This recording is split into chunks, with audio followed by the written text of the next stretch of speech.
안녕하세요. 건강 365 아나운서 추인경입니다. 증상은 비슷할 수 있지만 전혀 다른 질환, 류마티스 관절염입니다. 많은 분들이 퇴행성 관절염으로 짐작하기도 하는데요. 원인부터 진행 과정, 치료 또 예후까지 전혀 다른 질환입니다. 류마티스 관절염은 염증 반응 물질과 같은 우리 몸의 나쁜 물질들이 근육이나 관절에 영향을 미치면서 통증을 일으키는데요. 자가 면역 질환인 류마티스 관절염의 진단과 치료, 평생 관리가 강조되는 부분에 대해서도 살펴보겠습니다. 그리고 언제나 조심해야 하는 식중독과 장염에 대해서도 짚어보겠습니다. 건강 365 조성모 하덕규의 사랑일기 듣고 시작하겠습니다. KBS 라디오 건강 365 함께하고 계십니다. 대부분의 질환에서 조기 진단은 중요합니다. 평생 관리가 필요한 만성질환에서도 조기 진단과 초기부터의 치료는 삶의 질에 영향을 미치는데요. 류마티스 질환 중에 하나인 류마티스 관절염도 그렇습니다. 나름의 짐작으로 판단해서 치료 시기가 늦어지지 않도록 검사를 통한 진단이 중요한데요. 한양대학교 병원 류마티스 내과 남보라 교수에게 도움 말씀 듣겠습니다. 교수님 안녕하세요. 네, 안녕하세요. 네, 반갑습니다. 요즘은 류마티스 관절염에 대한 인식이 많이 높아진 것 같은데 어떨까요? 네, 최근에는 류마티스 관절염에 대한 인식이 예전보다 확실히 높아진 걸 느낍니다. 네. 예전에는 관절이 아프고 붓더라도 진통제만 복용하면서 병을 키우는 경우가 많았는데요. 네. 네, 오셨는데 병명을 처음 들어봤다라고 하시는 분들도 계셨고요. 네. 그런데 요즘은 인터넷이나 건강 프로그램을 통해 정보를 미리 접하시고 초기에 병원을 찾는 분들도 많아졌습니다. 네. 이 덕분에 예후도 훨씬 좋아졌다고 생각을 합니다. 다행이네요. 류마티스 관절염이라는 이름에서도 알 수 있지만 이게 관절이 손상되고 변형되는 질환이잖아요. 근데 많은 분들이 나이 들어서 관절이 망가졌다는 생각에 참는 분들도 많았던 것 같은데요. 실제로 증상도 일반적인 관절염과 비슷한 면이 있긴 하죠. 네, 맞습니다. 두 질환이 모두 관절이 아프고 불편하다는 점은 비슷해서 혼동하기 쉽습니다. 네. 네, 하지만 퇴행성 관절염은 말 그대로 많이 사용한 관절들에서 생기는 병이고 네. 보통 이 때문에 중년 이후에 많이 발생을 합니다. 근데 반면에 류마티스 관절염은 자가 면역 질환으로 면역 체계가 나를 보호해야 되는데 오히려 나의 관절을 공격하면서 염증이 생기는 병이거든요. 네. 그래서 젊은 나이에 시작될 수도 있고요. 이렇게 두 질환은 원인도 다르고 네. 치료 방법도 완전히 다르기 때문에 비슷한 증상으로 나타날 수 있긴 하지만 조금씩 다른 점을 찾아서 정확한 감별이 중요합니다. 네. 자가 면역 질환이라고 말씀하셨는데요. 이게 특히 손가락 모양이 변형되거나 손상되면서 손의 움직임이 불편해지는 일이 많은데요. 그렇다면 류마티스 관절염의 특징으로 얘기되는 증상이 뭘까요? 네, 관절이 붓고 따끈따끈한 열감과 함께 욱신거리는 통증이 생기는 것이 대표적인 증상입니다. 네. 이제 류마티스 관절염이다라고 하면은 관절의 변형을 먼저 생각하시는 분들이 많은데요. 네. 이러한 변형은 시간이 지나야 일어나기 때문에 변형이 없다고 해도 안심하시면 안 됩니다. 아침에 손이 뻣뻣해서 주먹을 쥐기 어려운 조조강직도 특징 중에 하나인데요. 네.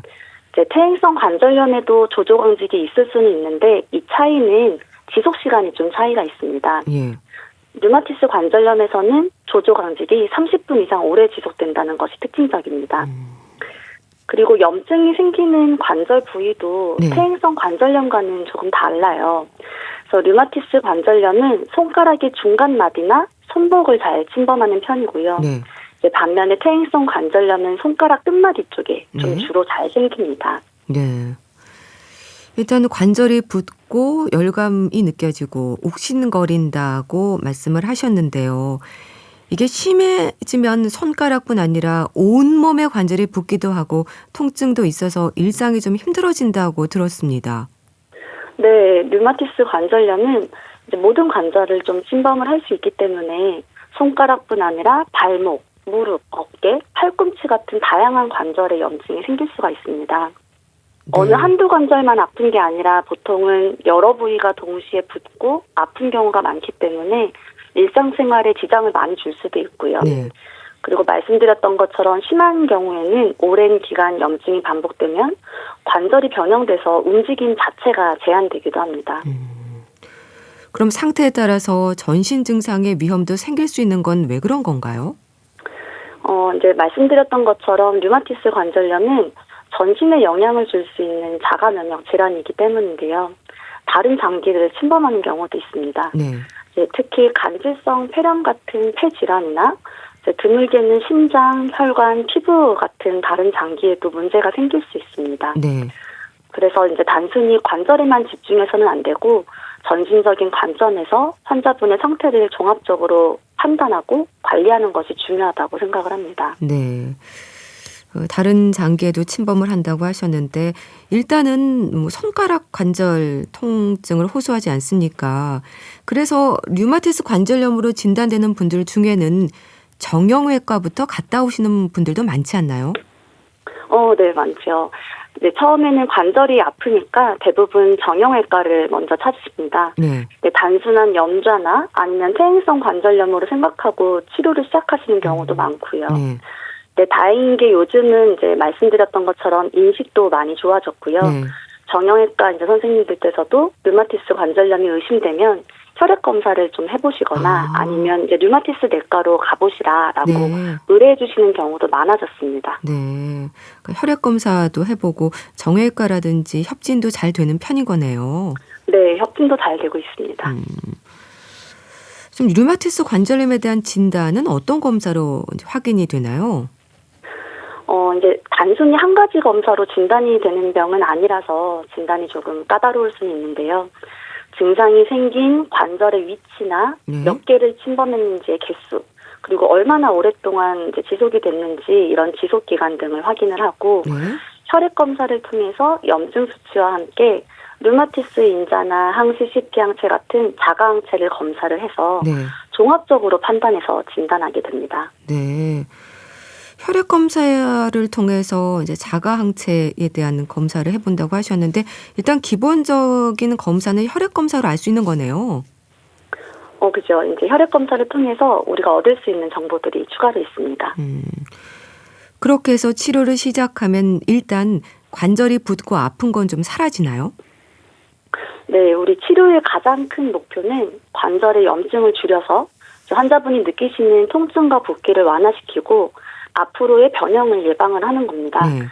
항류마티스 약제라는 약을 사용을 하게 되는데요. 이 약은 효과가 나타나기까지는 좀 어느 정도 시간이 걸립니다. 네. 그래서 초기에는 이제 염증이 좀 빨리 가라앉도록 진통 수염제나 아니면 저용량의 스테로이드 같은 약제로 아주 짧게 병행하기도 합니다. 이렇게 반응에 따라서 이제 약제를 조절해가면서 꾸준히 관리를 해나갑니다. 네. 꾸준히 관리를 해 나가야 된다고 하셨는데 그럼 류마티스 관절염은 완치가 되는 질환이라기보다는 평생 관리가 필요한 건가요? 네, 류마티스 관절염이 사실 희귀 난치 질환으로 분류되는 질환인 만큼 완치라는 개념은 쉽지는 않은 일 같습니다. 네. 하지만 일부 환자에서도 약 없이도 병이 잠잠해지는 상태인 관해에 도달하기도 합니다. 물론 재발하는 경우도 있긴 하지만요. 네. 네, 대부분은 사실 지속적인 약물 치료와 관리가 필요한 경우가 많고요. 근데 하지만 꾸준히 치료를 받으면 관절이 망가지는 걸 좀 예방하고 일상생활이 거의 문제없이 지낼 수 있도록 할 수 있기 때문에 조기 진단과 적절한 치료가 무엇보다 좀 중요하다고 생각을 합니다. 네. 자, 그렇다면 치료를 잘 받아야 될 것 같은데요. 앞서 항류마티스 약제 언급을 하셨는데 치료제는 다양합니까? 약이 잘 맞지 않거나 부작용이 있거나 하면 바꿔야 할 텐데요. 네, 이제 현재는 굉장히 다양한 치료제가 있습니다. 네. 기본적인 항류마티스 약제 외에도 이런 기존 약으로 조절되지 않는 경우에는 생물학적 제제나 표적 치료제 같은 이제 추가 치료제를 사용할 수도 있습니다. 네. 이 약들은 이제 류마티스 관절염의 질환 발생과 관련된 면역 반응 자체를 이제 조절을 해서 네. 류마티스 관절염 자체를 조절해주는 약들인데요. 주사로 맞기도 하고 먹는 약도 있습니다. 네. 약마다 이제 조금씩 특성이 다르고 많지는 않지만 부작용이 있으신 분들도 있기 때문에 네. 환자분의 상태랑 기저질환 그리고 부작용 여부 등을 모두 고려해서 약제를 선택하고 또 조절하는 편입니다. 네. 근데 아무래도 꾸준히 복용해야 하는 약이라서 지금 말씀하셨듯이 부작용도 문제가 될 수도 있고 또 중간중간 약 드시는 걸 잊거나 하면 그것도 치료에 안 좋을 것 같은데 이런 분들도 있지 않을까요? 네.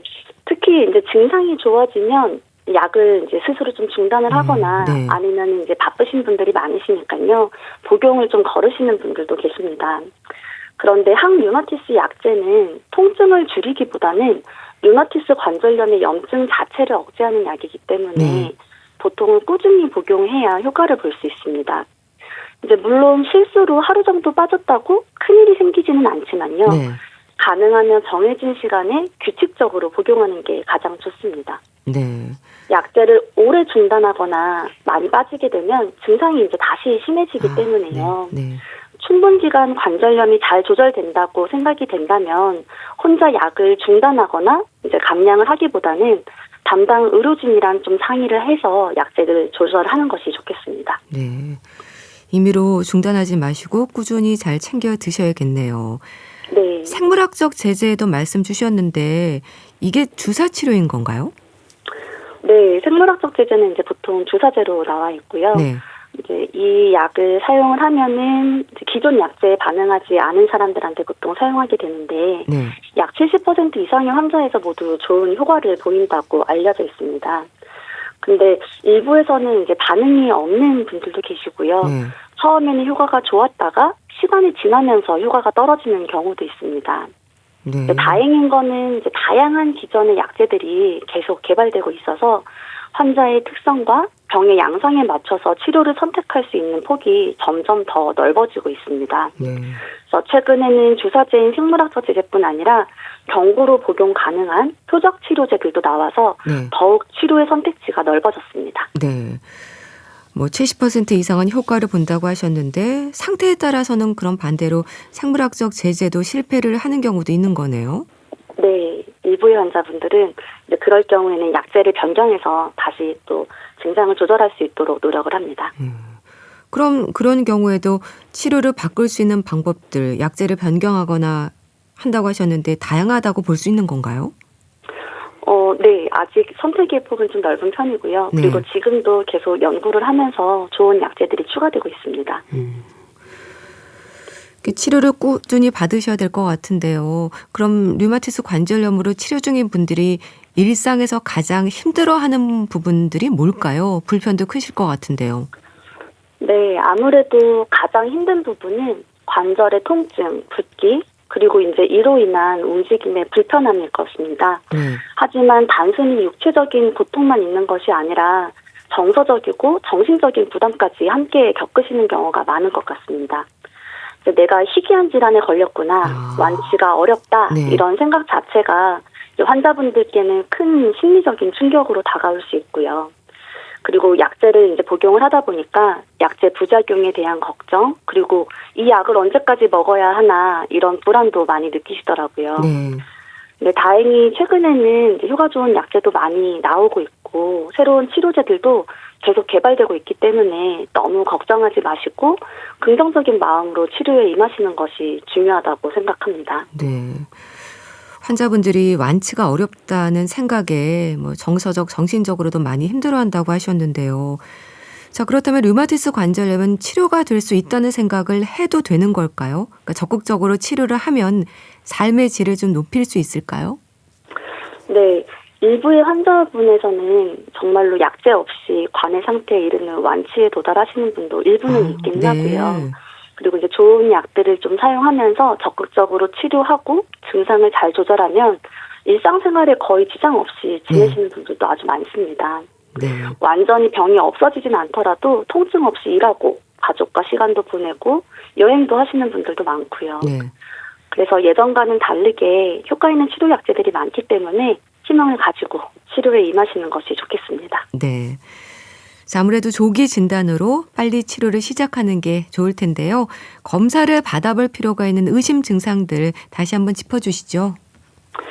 네, 손이 뻣뻣한 조조 강직이 아침에 30분 이상 지속되고 손가락, 손목, 무릎, 발목 같은 관절이 6주 이상 아프거나 붓고 따끈따끈한 열감이 있다면 류마티스 관절염의 가능성이 있습니다. 네. 단순한 염좌나 퇴행성 관절염이 아닐 수 있기 때문에 근저 류마티스 내과에 내원해서 진료를 받으시고요. 혈액 검사 같은 추가 검사를 받아보는 것이 좋겠습니다. 네, 알겠습니다. 류마티스 관절염에 대해서 자세히 알아봤는데요. 한양대학교 병원 류마티스 내과 남보라 교수와 함께했습니다. 감사합니다. 네, 감사합니다. KBS 라디오 건강 365 함께하고 계신데요. 저스틴 비버의 Love Yourself 듣고 다시 오겠습니다. For all the times that you rain on my parade, and all the clubs you get in using my name. You think you broke my heart, oh girl, for goodness sake. You think I'm crying on my own, well I ain't.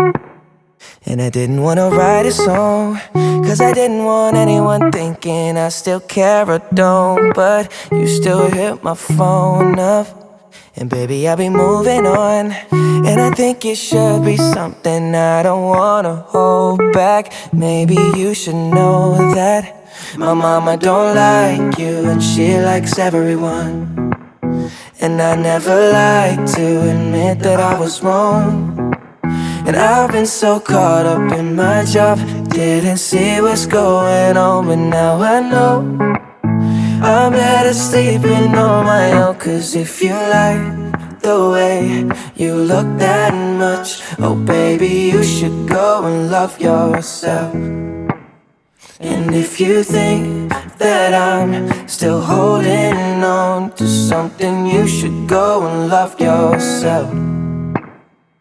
When you told me that you hated my friends, the only problem was with you and not them. And every time you told me my opinion was wrong, and tried to make me forget where I came from.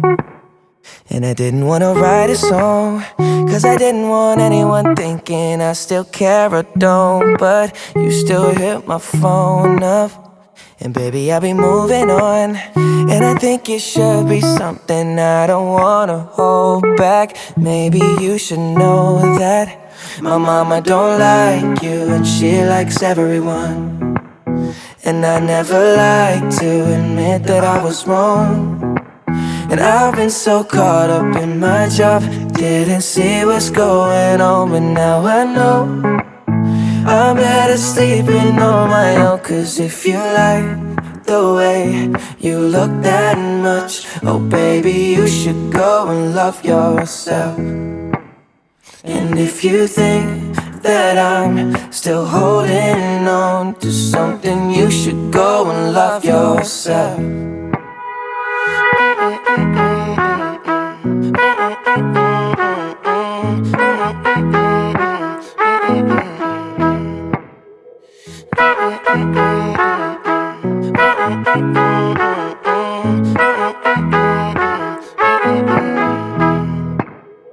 For all the times that you made me feel small, I fell in love, now I feel nothing at all. I never felt so low when I was vulnerable. Was I a fool to let you break down my walls?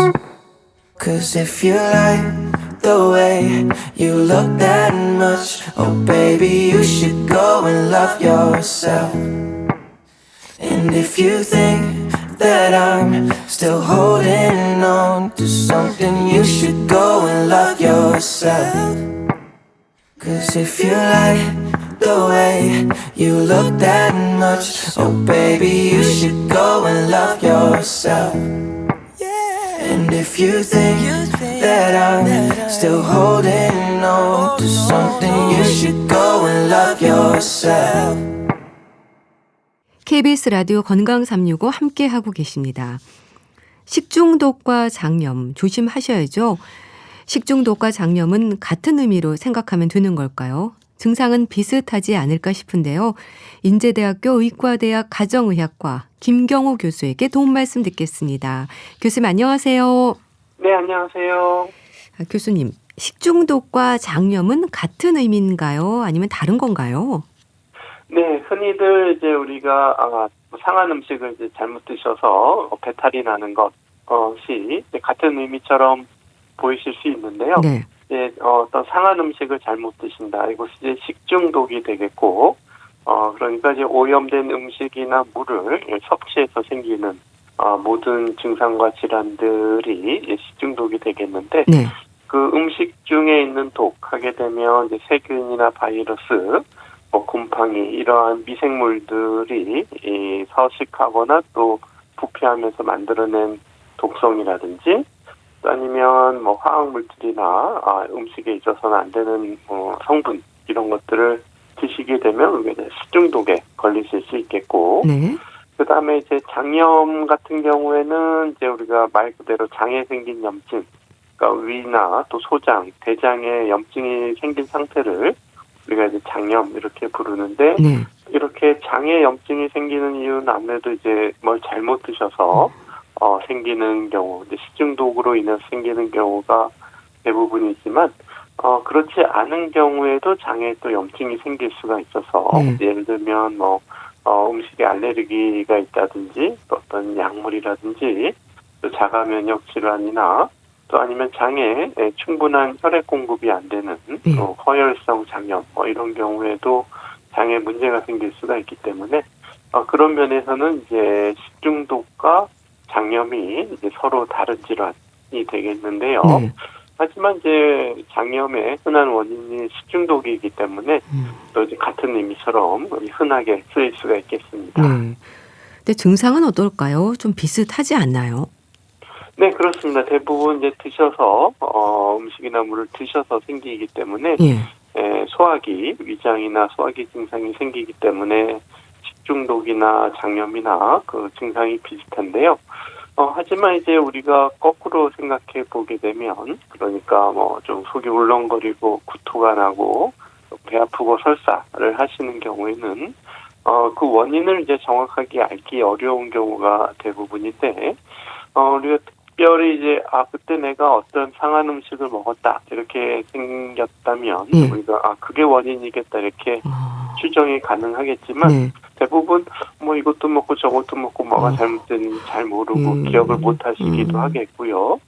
또 음식이 아닌 문제들로 또 배 아프고 토하거나 또 설사가 나는 경우도 있기 때문에 예를 들면은 췌장염이나 또 담석이나 또 요로결석이 있거나 또 장폐색, 장이 막히거나 운동을 안 하는 경우에도 배 아프고 설사하실 수가 있기 때문에 그런 경우에는 우리가 단순 식중독이나 장염으로 생각하지 말고 보다 정확한 원인을 찾는 검사 같은 것이 필요한 경우도 있겠습니다. 네.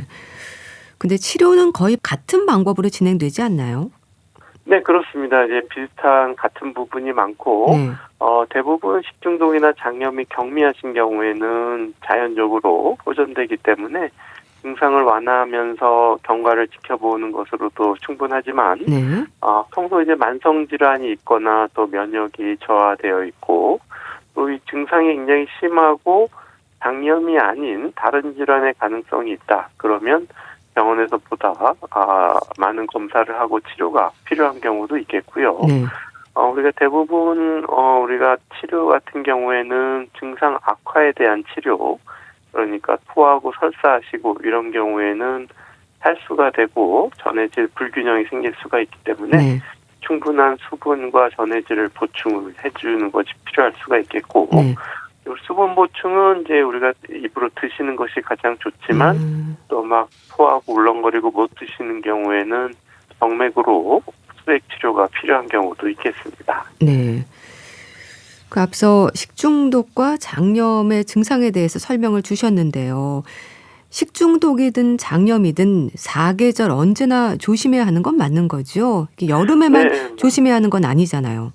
맞습니다. 아무래도 물론 세균이나 미생물들이 빠르게 번식하기 좋은 환경이 덥고 습한 환경, 특히 이제 여름철에 잘 생길 수가 있는데, 이럴 때는 상온에 잠시 음식을 두어도 금방 상하기가 쉽겠고요.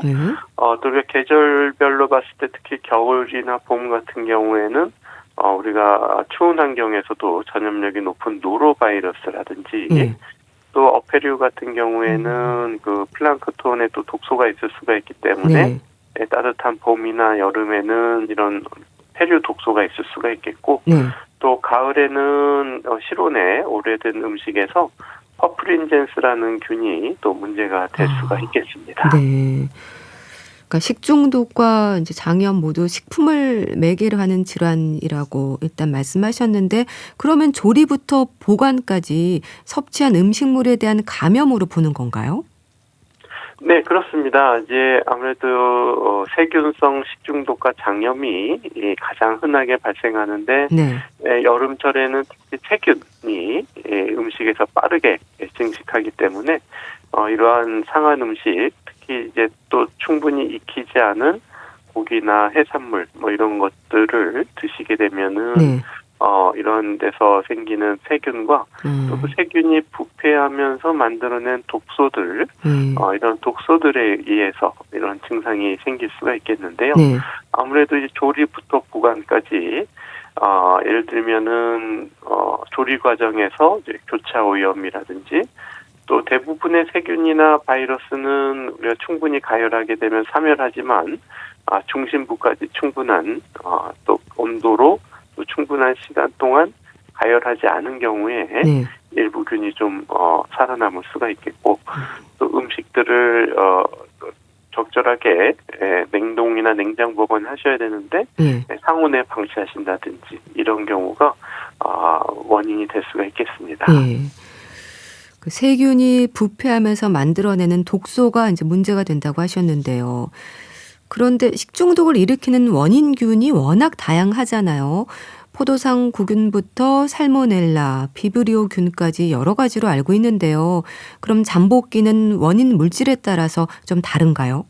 네, 그렇습니다. 네. 그래서 우리가 이제 세균에 오염된 음식을 드셨을 때 두 가지가 문제가 될 수가 있는데 하나는 이미 그 세균들이 음식에서 번식하고 부패하면서 독성이 만들어진 상태에서 드시게 되면은 잠복기가 매우 짧게 드시자마자 1시간 내지 6시간 이내로 이러한 증상이 생기실 수가 있겠고 또 한 가지 방법은 이러한 세균이나 바이러스들이 일단 몸에 들어와서 침투해서 번식을 하면서 여러 가지 조직을 파괴하면서 또 우리 번식하는 과정에서 또 독성을 만들어내면서 이러한 감염성 증상을 나타내는 경우도 있기 때문에 이런 경우에는 잠복기가 독소에 의한 경우보다 조금 좀 더 있다가 하루 내지 이틀 정도 지나서 또 증상이 나타날 수도 있어서 이런 잠복기는 이제 원인 물질에 따라서 차이가 날 수가 있겠습니다.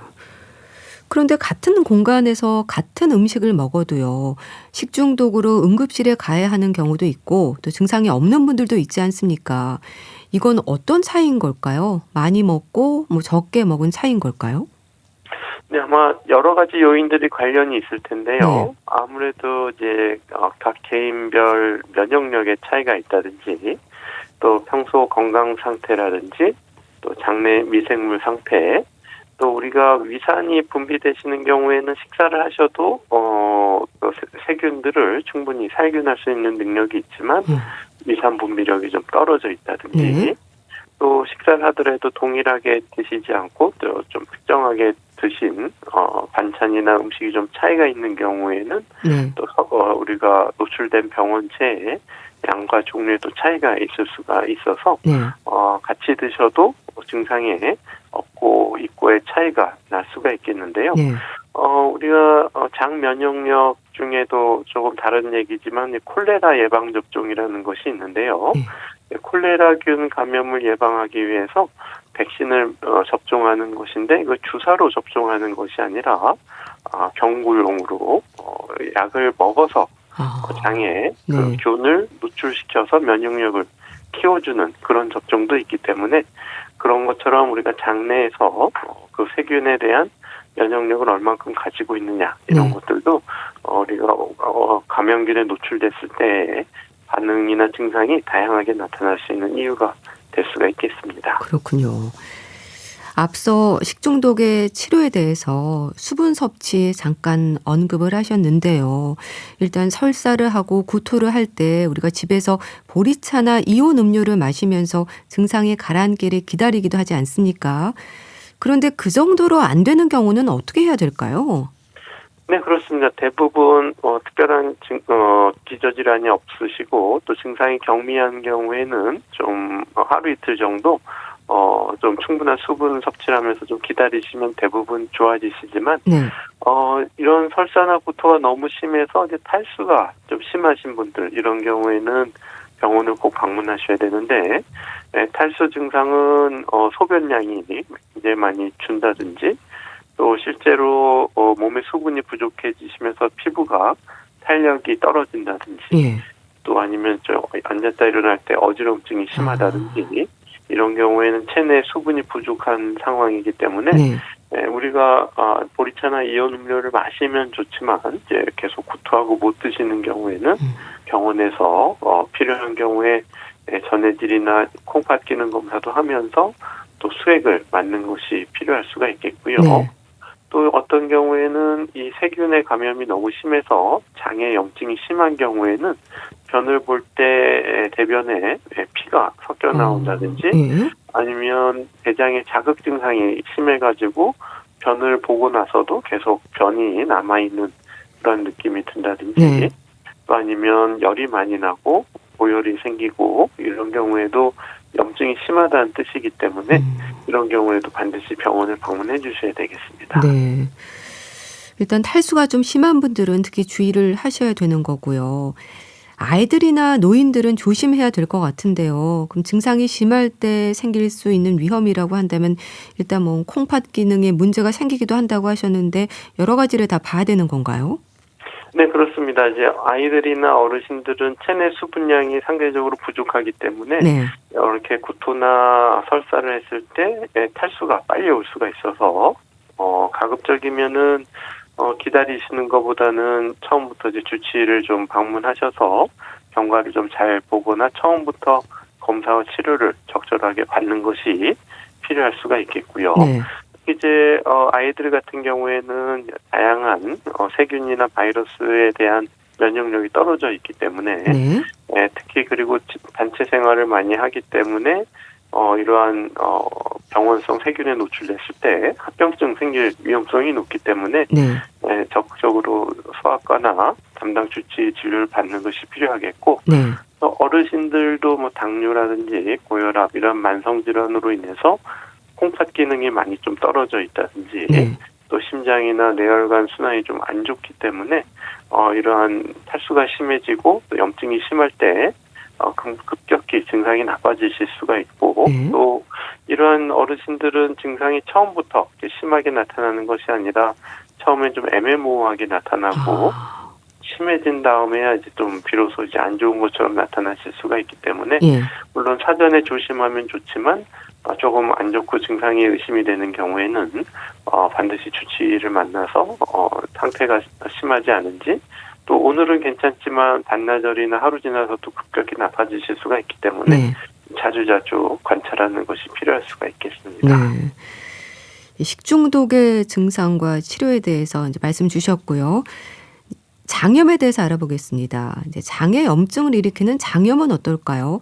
바이러스성, 세균성으로도 구분이 되는 것 같던데요.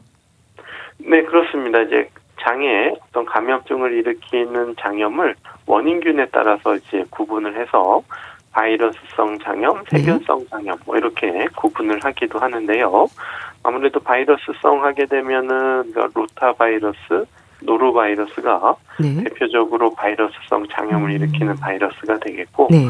또 세균성 같은 경우에도 다양한 세균들이 장염을 일으킬 수가 있는데 대표적으로 살모넬라균, 또 비브리오균, 또 대장균, 이질균 이런 것들이 대표적으로 장염을 일으키는 이러한 세균들이 되겠는데 네. 대부분 이러한 전염성이 강한 병원균은 오염된 음식이나 물을 통해서 감염되지만 환자분들이 이 감염된 균들이 대부분 대변이라든지 구토물에 이런 균들이 있는 경우가 많고 이런 것들이 환경 오염을 통해서 아니면 다른 사람들과의 직접적인 접촉을 거쳐서 특히 이제 손 접촉을 거쳐서 다른 사람에게 또 감염을 일으킬 수가 있기 때문에 네, 이런 경우에도 손위생을 잘 하시고 네. 또 이런 대변이나 구토물이 다른 사람에게 오염되지 않도록 철저히 위생관리를 해주시는 것이 중요하겠습니다. 네. 이 바이러스성, 세균성, 그러니까 원인균에 따라서 구분을 한다고 말씀하셨는데 그럼 원인이 달라도 증상은 비슷한가요?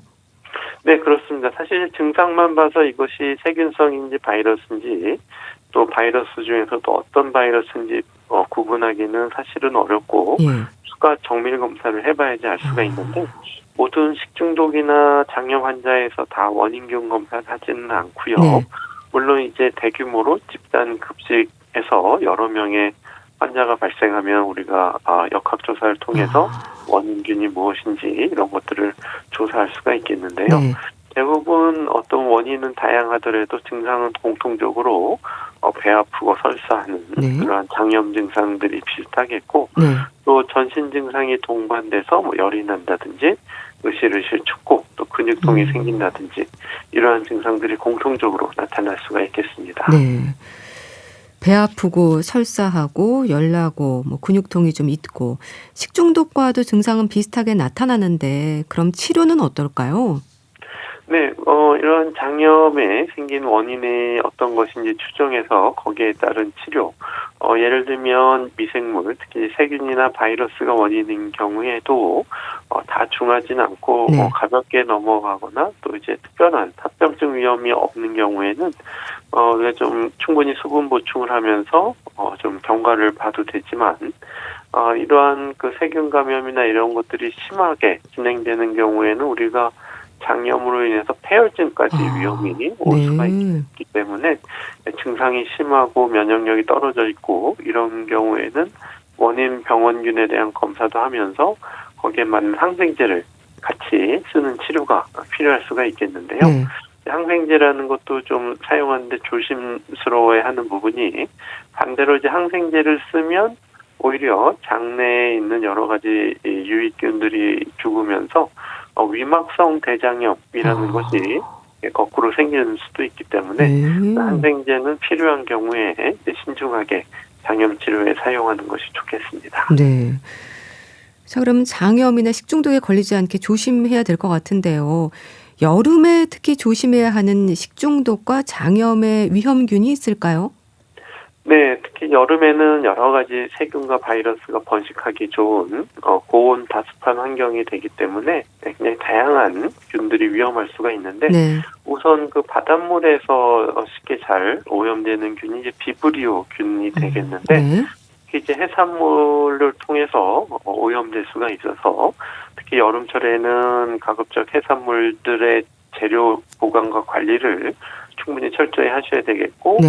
또 이런 해산물은 충분히 끓이고 익혀 드셔야 되겠고요. 네. 또 대표적인 세균이 우리 살모넬라균이 또 이제 위험할 수가 있는데 닭고기라든지 이런 데 오염되어 있을 수가 있고 네. 특히 우리가 달걀을 통해서 살모넬라균이 잘 감염될 수가 있는데 네. 우리가 이제 달걀을 이용해서 뭐 다양한 음식을 만들고 특히 이제 김밥 재료에 넣는다든지 예. 아니면 냉면에 뭐 지단을 이렇게 올린다든지 해서 달걀을 익혀서 여러 가지 음식을 먹는데 달걀을 익혔음에도 불구하고 조리 과정에서 달걀 표면에 오염되어 있던 이 살모넬라균이 교차 오염되면서 네. 이제 그릇이라든지 뭐 도마나 칼 이런 것들을 통해서 다 익히고 난 지단에 나중에 오염이 되게 되면은 네.